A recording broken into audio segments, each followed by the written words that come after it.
Bharatiya Janata party కేంద్ర నాయకత్వం ఇచ్చినటువంటి పిలుపు మేరకు సభ్యత్వ నమోదు కార్యక్రమాన్ని ఆర్మూర్లో మొన్ననే ప్రారంభించడం జరిగింది.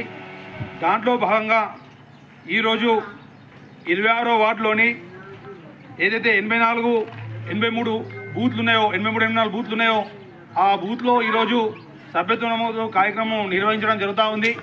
ఈ సభ్యత్వ నమోదు కార్యక్రమానికి ప్రజల నుండి అనూహ్యమైనటువంటి స్పందన వచ్చి మేము భారతీయ జనతా పార్టీలో జాయిన్ అవుతాం, మమ్మల్ని చేర్చుకుని అని చెప్పి మా దగ్గరికే వచ్చి వాళ్ళు జాయిన్ చేసుకోవడము మాకెంతో ఆనందాన్ని ఇస్తుంది. ఇదే స్ఫూర్తితో రాబోయే కాలంలో జరిగేటువంటి మున్సిపాలిటీ ఎలక్షన్లో కూడా కౌన్సిలర్గా నిలబడేటువంటి మా పార్టీ అభ్యర్థులను బలపరిచి వారిని గెలిపించుకొని భారతీయ జనతా పార్టీ అయితే నీతిగా నిజాయితీ పరిపాలన చేస్తున్నదో, ఈ దేశం కోసం ధర్మం కోసం నరేంద్ర మోడీ గారు ఏ విధంగా అయితే పనిచేస్తున్నారో అదేవిధంగా ఈ వార్డులో భారతీయ జనతా పార్టీని గెలిపించుకుంటే అదే నీతి నిజాయితీగా ఈ యొక్క రాజారాం నగర్ కాలనీ ఈ యొక్క వార్డు అభివృద్ధి చేసుకోవడానికై మీరందరూ సహకరించాలని ఈ సందర్భంగా తెలియజేస్తా ఉన్నాం. భారత్ మాతాకి జై.